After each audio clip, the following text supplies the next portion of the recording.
kun san cewa duk abin da kuka furta ma 'ya'yanku mai kyau ko mara kyau yana tabbata a kansu? Na taɓa jin labarin wata mata da ɗanta yana ƙarami ya fasa mata kwanon tangaran. Cikin fushi ta ce masa, yadda ka tarwatsa wannan kwanon kai ma sai ka tarwatse. Bayan shekaru da yawa yaron ya girma, ya yi karatu yana shirin aure yana ta gini. Sai wata rana ya je wurin ginin yana dubawa. Kawai sai bango ya faɗo mashi. Gabaki ɗaya ya yi rugu-rugu babu inda bai karye ba a jikin shi. Mahaifiyarsa tana bacci sai ta mafarkin cewa tashi yau Allah ya amsa addu'arki. Nan take ta farka sai ta ga gawar ɗanta an kawo mata.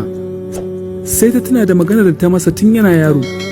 Iyaye dan Allah mu kula da kalmomin da muke faɗa ma yaranmu, kamar su ba za ka ga daidai ba, ba za ka taɓa ci gaba ba, rayuwarka ba za ta yi kyau ba, ka dinga ganin matsala kenan, ko ɗan iska ko 'yar iska ko yarinyar banza ko yaron banza da dai sauransu. Duk yadda rai ya ɓaci to mu yi ƙoƙari wajen furici mai kyau.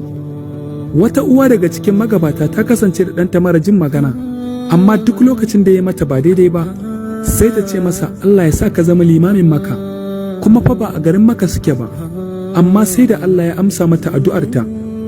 'Yan uwa mu sani cewa fushin iyaye na tare da fushin Ubangiji, kuma yardar iyaye na tare da yardar Ubangiji. Fushin iyaye ba tare da furci ba yana lalata yaro. Ballantana uwa ko uba sun furta kalma mai muni akan 'ya'yansu. Duk iyaye ba za su so ɗansu ko 'yarsu su lalace ba, ko rayuwarsu ta ƙi kyau. Saboda haka duk yadda yaranku ko 'ya'yanku suka ɓata muku, ku yi ƙoƙari wajen furta cewa Allah ya shiryar da ku, Allah ya sa ku zama mutanen kirki, Allah ya ganar da ku gaskiya da dai sauransu. Allah ya shirya mana zuri'a baki ɗaya, ya ba mu ikon yi musu tarbiyya mai kyau, ya sa su zama sanyin idaniya a gare mu. Amin ya rabbi. Daga Wasiya TV. Ku yi ƙoƙari ku tura ma 'yan uwa musulmai domin su amfana. Kuma muna roƙonku da ku je kan YouTube ɗinku ku yi sacin Wasiya TV.